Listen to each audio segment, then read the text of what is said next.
Hi అండి, నమస్తే. ఈరోజు నేను చేసే రెసిపీ వచ్చేసి మునక్కాయ, ఎండు చేప, ఉల్లిపాయతో ఎగురండి. టేస్ట్ మాత్రం చాలా అంటే చాలా బాగుంటుందన్నమాట.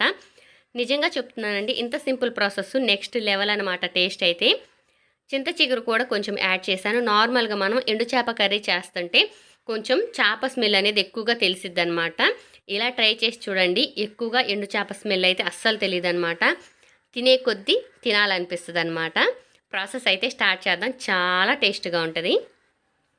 ఫస్ట్ అయితే ఎండు చేపల్ని శుభ్రం చేసుకోవాలండి. తర్వాత ముక్కలుగా కట్ చేసుకొని నీట్గా వాష్ చేసుకొని తడి అనేది లేకుండా ఆయిల్లో వేసుకొని ఫ్రై చేసుకోవాలండి. నేను ఫ్రై చేసి పక్కన పెట్టేశాను. ఇప్పుడైతే అదే ఆయిల్లో మునక్కాయలు కూడా వేసుకొని ఫ్రై చేసుకుందాం. మునక్కాయ కొంచెం సాఫ్ట్గా త్వరగా కుక్ అవ్వాలంటే నేను ఆయిల్లోనే ఫ్రై చేస్తాను అనమాట. చూడండి, ఎండు చేపలు అయితే చక్కగా ఫ్రై చేసి అయితే పక్కన పెట్టేశాను. మునక్కాయలు కూడా కొంచెం సాఫ్ట్ అయిన దాకా ఫ్రై చేసుకుందాం. కలర్ చేంజ్ అవ్వాల్సిన అవసరం అంటూ ఏమీ లేదండి. జస్ట్ కుక్ అయితే చాలా అనమాట. ఆయిల్లో కొంచెం వేడిగా ఉంటుంది కదా, సాఫ్ట్గా అనేది మగ్గిద్ది. కరివేపాకు అయితే ఒక గుప్పెడు వేసానండి. అలాగే ఘాట్లు పెట్టుకున్న పచ్చిమిర్చి అయితే 2 వేసాను. పచ్చిమిర్చి వేసుకొని కలుపుకున్న తర్వాత మనం సన్నగా కట్ చేసుకున్న ఆనియన్స్ కూడా వేసుకుందామండి.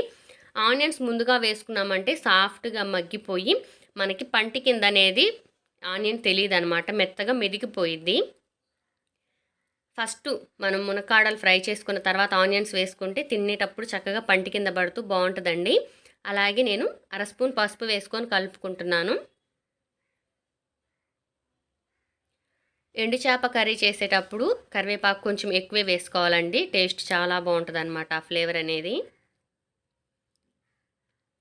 నిజానికి ఈరోజు ఇంట్లో వెజిటేబుల్స్ అన్నీ అయిపోయినాయండి. ఈ ఎండు చేప, ములక్కాయలు మాత్రమే ఉన్నాయి.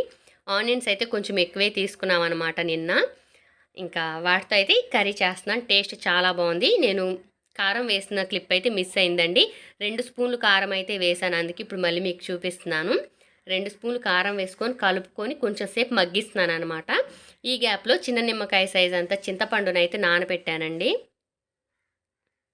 దానిలోంచి వచ్చే పులుపు మొత్తం మనం వాడుకోవాలన్నమాట. ఎండు చేప కర్రీ కొంచెం పుల్లగా కారంగా ఉంటేనే బాగుంటుంది అనమాట. నార్మల్గా పిల్లల కోసం నేను కారం కొంచెం తగ్గించి వేస్తాను. ఈ కర్రీ విషయంలో మాత్రం కాంప్రమైజ్ అయ్యేది లేదు. ఎందుకంటే కారం కొంచెం ఎక్కువగానే వేసాను, చూస్తుంటే తెలుస్తుంది కదా. దీనిలోంచి వచ్చే పులుపు మొత్తం పిండుతూ వేసేసేయాలన్నమాట. ఉప్పు, కారం, పులుపు ఎక్కువగా ఉండాలి. అప్పుడు టేస్ట్ చాలా బాగుంటుంది ఎండు చేపల కర్రీ. చింతపండు పులుసు వేసిన తర్వాత ఎండు చేప ముక్కలు ఫ్రై చేసి పక్కన పెట్టి కూడా వేసేసాను అనమాట.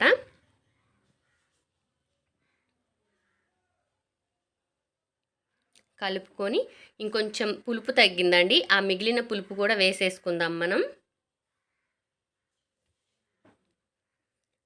పులుపు మొత్తం వేసేసానండి. ఇది మొత్తం ఎగిరిపోవాలన్నమాట. కొంచెం గ్రేవీగా ఉండేలా ఆ స్టేజ్లో అయితే మనం స్టవ్ ఆఫ్ చేసుకోవచ్చు.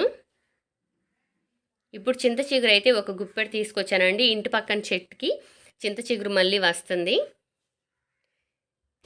చింత చిగురు వేసుకొని కలిపేసుకుందాం. మొన్నటి వరకు ఇంట్లో చింత చిగురు చాలా ఉందండి. ఇప్పుడేమో కొంచెమే ఎగురు వచ్చిందనమాట. ఆ కొంచెం వేస్ట్ చేయకుండా నేను ఎండు చేపల కర్రీలో వేశాను. టేస్ట్ అయితే సూపర్ అండి. ఉప్పు, కారం మొత్తం సరిపోయినాయి అనమాట. కొంచెం సేపు మంటను లో ఫ్లేమ్లోకి పెట్టుకుంటే మనకి ఎండు చేపలు, మునక్కాయ, ఉల్లిపాయ ఎగురైతే రెడీ. సూపర్గా ఉంది. మా వారు నిజంగా ఎండు చేపల కర్రీ తినాలంటే ఇల్లంతా వాసన వస్తుంది. తింటారు కానీ బాగా ఇష్టంగా తినరు. కానీ ఈ కర్రీ మాత్రం చాలా ఇష్టంగా అయితే తిన్నారనమాట. అంత బాగుంది. ఎండు చేప వాసన ఎక్కువగా అస్సలు రానే రాదు. వీడియో నచ్చితే please like and share, subscribe.